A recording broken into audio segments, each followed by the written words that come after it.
Hi hello నమస్తే welcome to సుప్రీతీస్ kitchen. ఇవాళ మనం చేసుకోబోయే రెసిపీ ఆనపకాయ నువ్వుల పిండి కూర.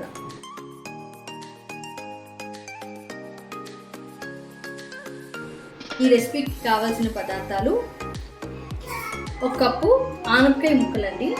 ఇది సాల్ట్ వేసుకోకుండా నీళ్ళ బదులు పాలు వేసుకుని ఉడకపెట్టుకోవాలి. అలాగే ఇది వచ్చేసి 2 స్పూన్లు బియ్యం అండి. మనకి ఇప్పుడు రేషన్ బియ్యం ఉంటుంది కదా, అది 2 స్పూన్లు రేషన్ బియ్యం, 3 స్పూన్లు నువ్వులు, ఒక 2 పచ్చిమిర్చి. లేదు అంటే మీకు స్పైసీనెస్ ఎక్కువ కావాలంటే దాన్ని బట్టి మీరు పచ్చిమిర్చి వేసుకొని అవి ఒక 10 నిమిషాల పాటు నానబెట్టి గ్రైండ్ చేసుకోవాలి. సో అది గ్రైండ్ చేసుకున్న మిశ్రమం ఇది. సో పోపుకి కావాల్సినవి మినప్పప్పు, ఆవాలు, ఎండుమిరపకాయలు, కరివేపాకు. మూకుట్లో ఒక 2 చెంచాలు నూనె వేసుకుందామండి. మినప్పప్పు, కొంచెం ఆవాలు,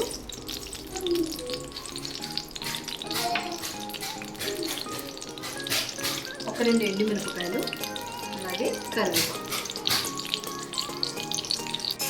ఇందులోని ఉడికించి పెట్టుకున్న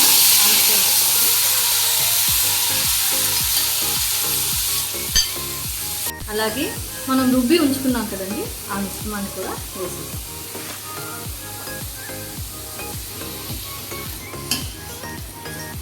కొంచెం ఉప్పు వేసి మనం ఒకసారి కలుపుకొని, ఇది ఎక్కువసేపు మనం ఉంచకూడదండి, ఎందుకంటే ఇది మనకి పేస్ట్ కొంచెం లూజ్గా ఉంది కదా, చల్లారిన తర్వాత గట్టి పడుతుంది.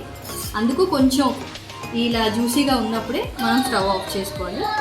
సో కొంచెం ఉప్పు వేసుకొని ఒక 5 నిమిషాల పాటు ఉడికించుకుందాం.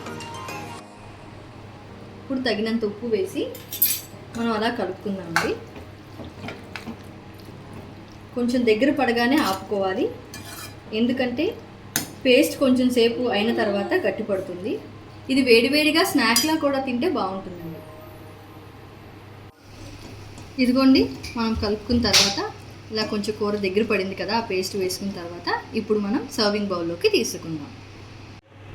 ఇదిగోనండి, మన వేడి వేడి ఆనపకాయ నువ్వుల పిండి కూర రెడీ అయిపోయింది. సో ఈ రెసిపీ ఎలా ఉందో ఒకసారి ట్రై చేసి కామెంట్ సెక్షన్లో కామెంట్ చేయండి. ఈ రెసిపీ కనుక మీకు నచ్చినట్లయితే లైక్ చేయండి, షేర్ చేయండి అండ్ సబ్స్క్రైబ్ చేయండి. Thank you.